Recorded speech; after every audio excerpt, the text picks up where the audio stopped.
Hello everyone, welcome back to our channel.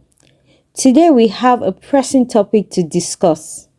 Before we delve into the details, please remember to subscribe and hit the notification bell to stay updated with our latest content. Now, let's explore this critical issue together. Judge Lopez, I'm going to quickly note there's a reason the Democrats have scheduled you on this panel, because you have a long pattern of sentencing criminal defendants to egregiously light sentences, including one child molester who molested a 4-year-old and 9-year-old, and you sentenced him to only 6 years in prison, including, as we heard before, one woman who was responsible for killing her 1-year-old son, who was coated in fentanyl. His pajamas were coated in fentanyl. His sheets were coated in fentanyl. You could have sentenced her to 30 years. You sentenced her to only 4 years. It's an egregious pattern, but the reason you're put on this panel is the Democrats know that most Republicans will not have time to question you about that terrible record, because your colleague on this panel, her record is even worse. Ms. Campbell, I will say I have seen some astonishing nominees from this administration, but I have to admit your record takes the cake. A judge should not be a political activist. Your record demonstrates to me a long history of being a political activist, but not just an activist who affiliates with extreme and radical organizations. Now, when Senator Grassley asked you about the Workers' Dignity Organization, you gave, I think, deliberately misleading answer. You said you did not represent them, and that convinced Senator Grassley not to continue on that line of questioning. You have been a legal advisor to that organization since 2013. That is what you have publicly printed on your AVO biography. It is what has been described in the Tennessee Bar Association when you were nominated. It explicitly says she served as a legal advisor for local workers' rights nonprofit Workers' Dignity. Now, why is it you're distancing yourself from them? The reason is because they are utterly radical. If you look at this group that you've served as the legal advisor for over a decade, this is an openly Marxist organization. This is a communist organization. Now, those words are not said lightly. According to their own characterization of their views, this group says there's no election outcome that improves conditions for workers. The laws of this country have never worked for our people, and now that the system is crumbling, we will continue to stand in community and solidarity with each other. The only way we win in a world we deserve is by building a multiracial working class revolution that can push out white nationalism, violent state racism, and the capitalist class that is desperately clutching to hold control and profits as the people rise up. Why have you spent a decade as a legal advisor to an openly communist and Marxist organization? If I could briefly clarify. I don't think your microphone's on. I apologize, Senator. If I could briefly clarify, more than a decade ago, probably for the course of 2 or 3 years, I served on an advisory board that helped this, at the time, was supposed to be a nonprofit workers' rights organization get set up and get started.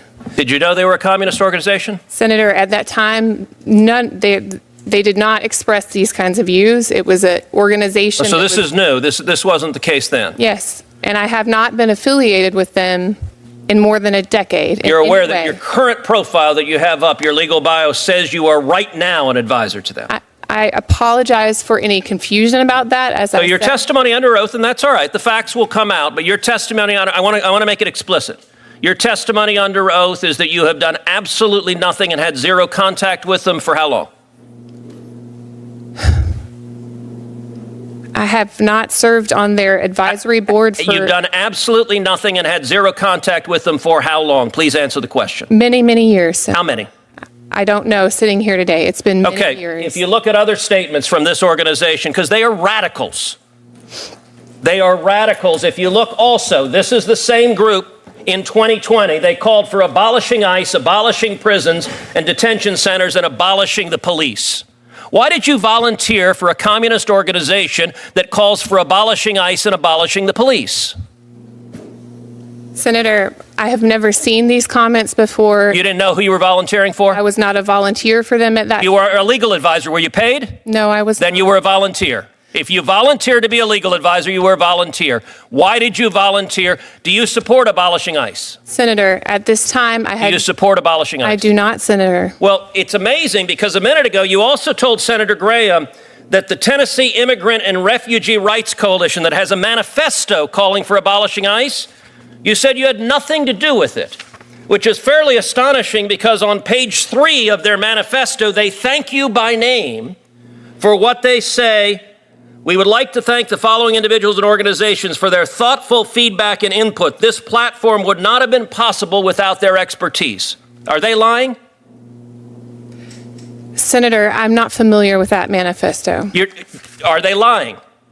Did you provide any assistance? Did you give feedback and input, which is what they say on the cover page? Senator, I didn't even know that existed, and so no, I did not provide input on it. And why, when Senator Graham asked why you gave money to this radical candidate who has said 52 senators are Jim Crow senators and said multiple of us are siding with the devil, you laughed and thought that was funny. But Senator Graham asked you a question. Look, that candidate was as radical as I've ever seen. And when Senator Graham asked why you gave money to that candidate, you just smiled and didn't answer. So why did you give money to a radical candidate who believes multiple members of the Senate are siding with the devil? Senator. Actually, Senator Whitehouse, you weren't here before, but there was an exchange with the chairman where Senator Kennedy asked for longer periods because you have 2 circuit justices, and the chairman said he was going to give additional time. So the comment they want to be gavelled as part of the show is not accurate, and Senator Welch said he was going to give additional time. In fact, he said at the beginning he was going to give 6 minutes. So my question, you did not answer Senator Graham. Mr. Chairman, how much time has expired? How much time has expired? I just want to clarify. I just walked in. Why did you give money? 6 minutes? Because it seems like more than 6 has passed. Why did you give money to this radical? Put up the devil one too. Why did you give money to this radical candidate? $1,500, a lot of money. That's a question. Senator, again, I'm not familiar with these comments. Why did you give money to this radical candidate? What? Could you let her answer the question, please? I'll let her answer, but I thought she did answer. Go ahead. I'm not familiar with these comments, and Why did you give money to her? That's the question. You're not going to answer? You're refusing to answer why you gave money to her. Senator, I'm not familiar with these. That's not an answer. My answer is, why did you? What is the affirmative reason? You gave $1,500. There was something you saw in her that you said, this needs $1,500. Why? Please answer that question. Time has expired. Would you please ask the witness to answer the question? She's refusing to answer it. It's indefensible, but answer. Was there any reason? Or do you just give $1,500 to anyone? Senator, your time has expired. I would like her to answer the question. And you said she could answer the question. She has refused to do so multiple times. Please answer the question, Ms. Campbell. She answered the question. No, she did not. She said she didn't know those comments. That's not why she gave the money. Senator. Can I ask you why she gave the money? No. You don't know because she hasn't answered. Are you going to answer, Ms. Campbell, or does this committee not deserve to know why you gave money to a radical who says we are aligned? Mr. Chairman, I have a lot of other senators have busy days. Can we get on with the next person? So you don't want an answer to the question either, Senator Booker? I just want to say for the record. Are you able to answer the question, Ms. Campbell, or do you believe this committee doesn't deserve an answer to that question? Mr. Chairman, you're silent. You're just refusing to answer. Who's next? The senator's time has expired. If the senator doesn't like the answer, it's not an answer. She sat there silently and has not spoken. That is by definition not an answer. So if you wanted to know, read the code. But the question is not to them or not. The question is not whether you can read the code. The question is whether you stand for anything, Mr. Gates. The question is, do you stand? Do you stand for anything? Does anything you say mean anything to you? I merely am seeking your own ability to define your own amendment. Are you really so soft on communism now, Mr. Gates? I am shocked. Soft on communism? You're soft on definitions within your own bill. You would prosecute. Soft on the basics of the English language. Soft on the interpretation statutes, mechanisms by which a Border Patrol agent will have to apply this. You know what? A Border Patrol agent isn't going to have this. Mercifully, the gentleman is out of time. Mercifully, the gentleman is out of time. Okay. Woo. Gentleman yields back. Does the gentleman seek recognition? I guess so. The point of order is withdrawn, and Mr. Gates is recognized. Thank you. yield to the sponsor, if the sponsor would be willing to engage in a colloquy with me, would you consider the Kingdom of Saudi Arabia to be a totalitarian dictatorship? Mr. Gates, I gave the same answer that Representative Lofgren gave before. These are not new terms of art. These are the terms used in current law. And so we are merely applying current law to protect people, and in particular, in this case, those that are fleeing communist dictatorships. If the gentleman, his objection is that this definition is overbroad. No. Mr. Schiff, you yielded to me. I'm asking you a clarifying question. If you would yield, if you would respond to my question, which is, if this amendment is narrowed to communist dictatorships, will you support it? Well, again, Mr. Schiff, I'm just trying to understand what your amendment says. I guess your answer is no then, Mr. Gates. Well, that you perhaps assume too much, my friend. Then your answer is yes. Because I'm asking what you mean by totalitarian dictatorship and just whether the Kingdom of Saudi Arabia would qualify. It's just a yes or no question. Well, I certainly think. Forgive me for not knowing the list that Ms. Would you like an answer, Mr. Gates? I certainly consider Saudi Arabia to be a dictatorship. Yes, I do. A totalitarian one?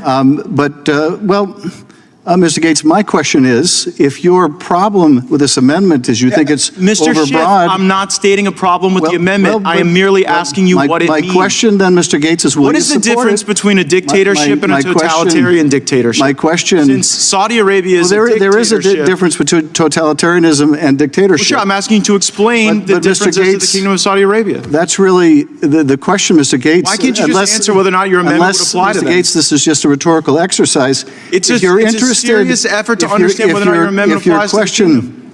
If your question is sincere, which I know assumes too much, but if it is, then will you support the amendment confined to communist dictatorships? Yes or no, Mr. Gates?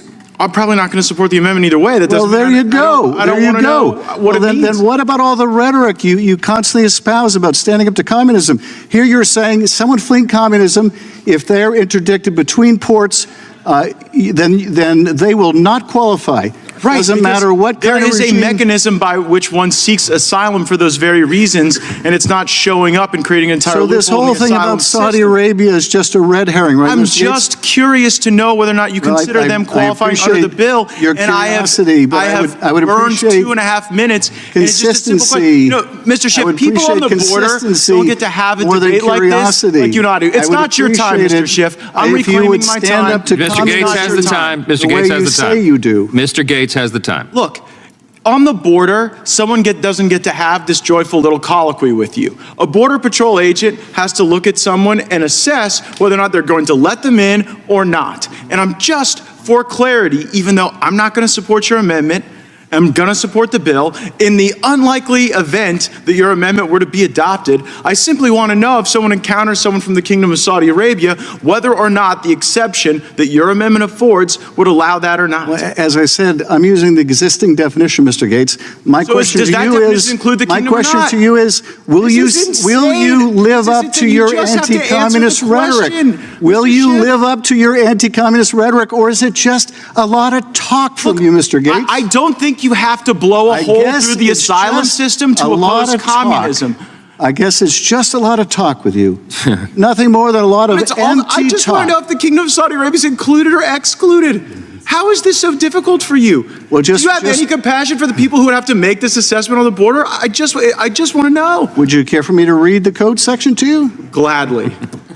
The existence of a single political party organized on a dictatorial basis with so close an identity between such party and its policies and the government policies of the country in which it exists, and the party and the government constitute an indistinguishable unit, and the forcible suppression of opposition to such party. That is how the code currently defines a totalitarian party and a totalitarian dictatorship. Would you define them that way or not, Adam? So if you wanted to know, read the code. But the question is not, the question is not whether you can read the code. The question is whether you stand for anything, Mr. Gates. The question is, do you stand? Do you stand for anything? Does anything you say mean anything to you? I merely am seeking your own ability to define your own amendment. Are you really so soft on communism now, Mr. Gates? I am shocked. Soft on communism? So You're soft on definitions within your own bill. You would prosecute. Soft on the basics of the English language. Soft on the interpretation statutes, mechanisms by which a Border Patrol agent would have to apply this. They won't. You know what? A Border Patrol agent isn't going to have this. Mercifully, the gentleman is out of time. Mercifully, the gentleman is out of time. Okay. Woo. Should we have unanimous consent to continue? No, everybody's out of time. Everybody's out of time. Does anyone seek recognition? Gentleman's recognized. I yield first to Mr. Schiff. I thank the gentleman for yielding. I just want to see if I can wrap my head around the opposition to this amendment. I guess the opposition began by saying this is too broad. This is too broad. The definition of the code is too broad because it might apply to Saudi Arabia. Well, God forbid we should be concerned with dissidents fleeing the Saudi regime, dissidents being hunted down around the world. I guess my colleagues on the other side of the aisle would find it preferable if the dissidents are cut up into little pieces in a Turkish diplomatic facility or a Saudi facility in Turkey. Yeah, there are Saudis who are also persecuted and put at risk. And some are captured and some are forcibly... Why was that so hard to say? May I please finish? I haven't yielded, Mr. Chairman. Has the time. There are Saudis who are deserving of protection from the regime. They are fleeing. There are, in fact, Saudis who are American residents, who are journalists, who are cut to pieces with the participation of the Crown Prince. But if your objection is, no, we have to protect the kingdom at all costs because, of course, the kingdom has been so good to us. They've constricted oil sales because they're so good to us. We really need to look after the Saudis, and God forbid we should be concerned about people fleeing Saudi Arabia. But if that was the concern, this was too broad, offered to narrow it so that the amendment would precisely match the rhetoric on the other side, this grave concern you so often express for those fleeing Venezuela and Cuba and Vietnam and elsewhere. But no, that's no good either. Is that maybe too narrow? Are there too many communist regimes, some that you're okay with and some you're not okay with? I don't understand the opposition, except for the fact that, well, I guess all the talk about being tough on communist regimes doesn't seem to matter when we're talking about the political value of the border security argument. And with that, I will